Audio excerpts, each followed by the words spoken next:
You would continue your free market approach, lower taxes, more deregulation, correct? Not lower taxes for the American people. But in Obama's, you talk about the economy booming, it turns out that in Obama's final 3 years as president, more jobs were created, 1.5 million more jobs than in the first 3 years of your presidency. They had the slowest recovery since economic recovery since 1929. It was the slowest recovery. Also, they took over something that was down here. All you had to do is turn on the lights and you pick up a lot.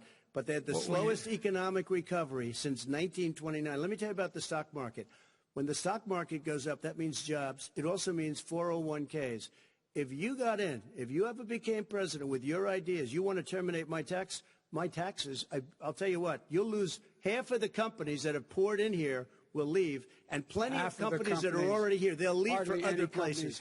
They will leave, and you will have a depression, the likes of which you've never seen. Look, we inherited the worst recession short of a depression in American history. I was asked to bring it back. We were able to have an economic recovery that created the jobs you're talking about. We handed him a booming economy. He blew it. It wasn't booming. He blew it. It wasn't booming. It was the weakest recovery since 1929. Is it fair to say he blew it when fact, when there was record low unemployment before COVID? Yeah, but because what he did, even before COVID, manufacturing went in the hole.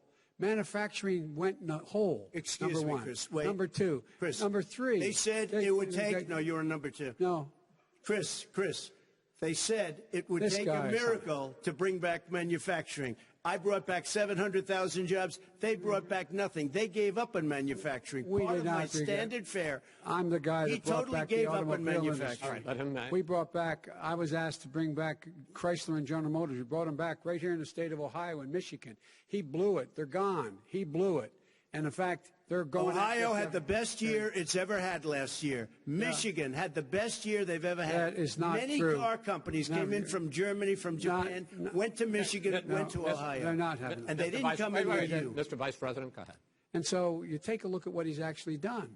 He's done very little. His trade deals are the same way. He talks about these great trade deals. You know, he talks about the art of the deal. China's perfected the art of the steal. We have a higher deficit with China now than we did before. We have the highest trade deficit with Mexico. China ate your lunch, down 18%. China ate your lunch, Joe, and no wonder your son goes in and he takes out billions of dollars. Takes out billions of dollars to manage. He makes millions of dollars. And also, while we're at it, why is it, just out of curiosity, the mayor of Moscow's wife gave your son $3.5 million. What did he do to deserve it? What did he do with Burisma to deserve $183,000? None of that is true. Let him answer. None of that is true. Oh, really? He didn't get $3.5 million? Mr. President, Mr. President, please. Totally discredited. Totally discredited. And by the way, well, wait, he didn't get $3.5 million, Joe? Mr. Vice, he got $3.5 million. That is not true. Oh, really? Mr. President, it's an open discussion, please. It's a fact. Well, you have raised an issue. Let the Vice President answer. Discredited. Did Burisma pay him $183,000 a month with no experience in energy? Mr. President, my son did nothing wrong at Burisma. I think he did. Mr. President, let him answer. He doesn't want to let me answer because he knows I have the truth. His position has been totally, thoroughly discredited. By who? And the media? By everybody. Well, by the media, by our allies, by the World Bank, by everyone has discredited. Matter of fact, even the people who testified under oath. So let me ask you this, Joe. No, go ahead, Mr. I'm listening to you. He got $3.5 million from Moscow. He testified under oath in his administration, said, I did my job and I did it very well. Oh, really? I did it I'd honorably. like to know who they are. Well, I'll give you the list of the people who testified. No, go ahead, sir. Sure, you've already fired most of them because they did a good job. Some people don't do a good job. With you, go ahead. Wait a minute. You get the final word, Mr. Well, it's hard to get any word in with this clown. Excuse me. Hey, let me just say to you. No. I'm Mr. President. $3.5 million, Joe. That is simply Why did he deserve $3.5 million from Moscow? Look, here's the deal. We want to talk about families and ethics. I don't want to do that. I mean, his family we could talk about all night. His family's My already... family, No, let him go. my family already lost wrote. a fortune by coming down and helping Go us ahead. with Go ahead, government. sir. And that's Every- such a... and they're right That's here. it, Mr. That's President. such Every a great... single one of them lost This a is not fortune about by President. my coming and family or helping his us family. with It's government. about your family, They the didn't put American $3.5 people. million He for doesn't... nothing. That's not true. It doesn't want to talk about what you need. You, the American people. It's about you. That's what we're talking about you here. should All right, It's that's not the, end about of here. that's the end of the Shouldn't have segment. taken the money. We're going to go to the next segment. In that segment, you each are going to have 2 uninterrupted moments. In those 2 uninterrupted minutes, Mr. President, you can say anything you want. I'm going to ask a question about race, but if you want to answer about something else, go ahead. But I think that the country would be better served if we allowed both people to speak with fewer interruptions. I'm appealing to you, sir, to do that. Well, and him too. Well, frankly, you've been doing more interrupting Well, that's than all he right, has. but he does plenty. Well, less than, sir, less there's than, plenty. no, less than you have. Let's please continue on. 17%, 15% in our administration. All right. It's gone up on his watch. Went down much more he in had- ours. All right, we're He now, is you're, president of Mr. the President, United you're going States to, of America. China, we Mr. were President, breaking every you're- record in the Mr. book. President, you're going to be very happy because And we're now going to excuse talk me, about law and order. Places we had trouble were Democratic-run cities. That's and exactly those my question. Democratic- There has been a dramatic increase in homicides in America this summer particularly, and you often blame that on Democratic mayors and Democratic governors, but in fact there have been equivalent spikes in Republican-led cities like Tulsa and Fort Worth. So the question is this really a party issue? I think it's a party issue. You can bring in a couple of examples, but if you look at Chicago, what's going on in Chicago, where 53 people were shot and 8 died shot. If you look at New York, where it's going up like nobody's ever seen anything, the numbers are going up 100, 150, 200%. Crime. It is cities. crazy what's going on.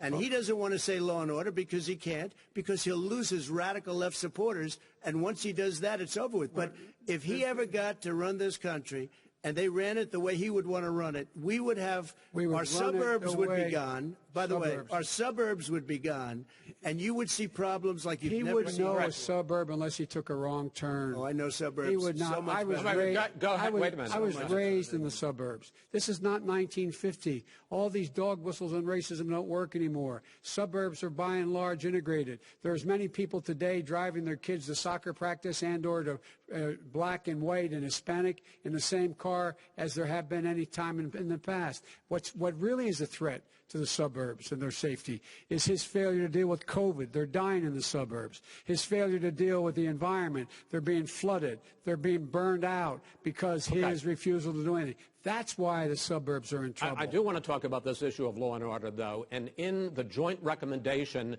that came from the Biden-Bernie Sanders task force, you talked about, quote, reimagining policing.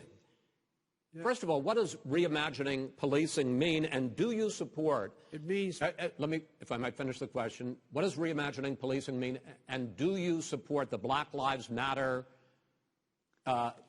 call for community control of policing? Look, what I support is the police having the opportunity to deal with the problems they face. And I'm totally opposed to defunding the police officers. As a matter of fact, local police, the only one defunding it, his budget calls for a $400 million cut in local law enforcement assistance. They need more assistance. They need, when they show up for a 9/11 call, to have someone with them as a psychologist or psychiatrist to keep them from having to use force and be able to talk people down. We have to have community policing like we had before, where the officers get to know the people in the communities. That's when crime went down. It didn't go up, it went down. And so we have to be engaged. That's not what in they're talking about, Chris. That's not what they're talking about. He's talking about defunding the police. That is not true. He doesn't have any law support. Look, he has no law enforcement that's not support. true. Almost that's nothing. Look. Oh, really? Who do you have? Name one group that supports you. Name one group that came out and supported you. Go ahead. Think. We have time. We don't have time to do anything. Think All right. about it. Name one law enforcement group that came out and supported gentlemen, you. I think I'm going to take back the There moderator's aren't. I don't role, think there are any. and I want to get to another subject, which is the issue of protests in many cities that have turned violent.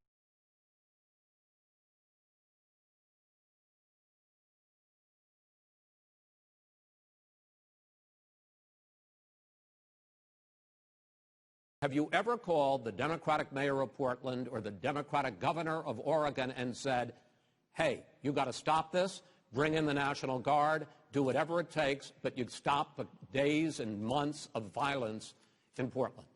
I don't hold public office now. I am a former vice president. I've made it clear in my public statements that the violence should be prosecuted. It should be prosecuted, and anyone who commits it But should you've never be called for the people, the leader. Excuse me, sir.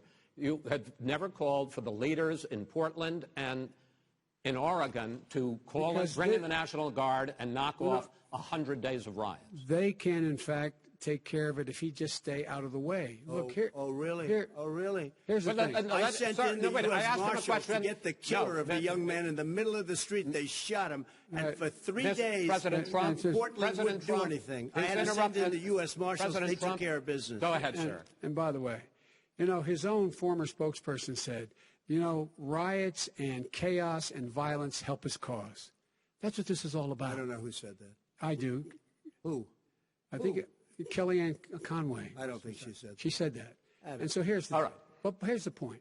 The point is that's what he is, keeps trying to rile everything up.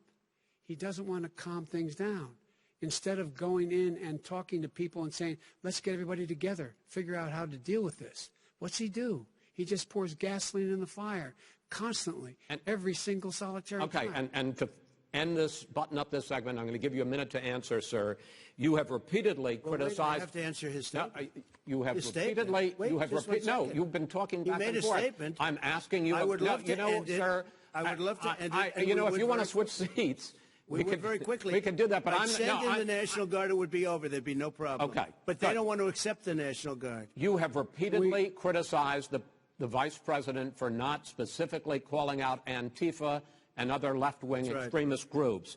But are you willing tonight to condemn white supremacists and militia groups and to say that they need to stand down and not add to the violence in a number of these cities, as we saw in Kenosha and as we've seen in Portland? Sure, are you I'm prepared willing to do specifically that, but do it? Well, go ahead, sir. I would say almost everything I see is from the left wing, not from the right wing. So what are you saying? I'm willing to do anything. I want to see peace. Then do it, sir. Say it. Do it. Say it. Do you want to call him? What do you want to call him? Give me a name. Give me a white name. Supremacists and Who would right you like me to condemn? White supremacists and right Proud militia. Boys, stand back and stand by. But I'll tell you what. Somebody's got to do something about Antifa and the left, because this is not a right-wing problem. This is a left-wing. This is a left-wing problem. White supremacists. Antifa's an idea, not an organization. Oh, you got it. Not militia. That's what his FBI. His FBI director said. Well, then you know what? No, we're done, sir. We're moving on to the next. We're moving. When a bat hits you over the head, that's not an idea. Everybody in your administration tells you the truth has a bad idea. Can I tell you what? You have no ideas. Antifa is a dangerous, radical gentlemen, group. we're now moving on to the Trump and Biden records. They'll overthrow you. When a president, I'm going to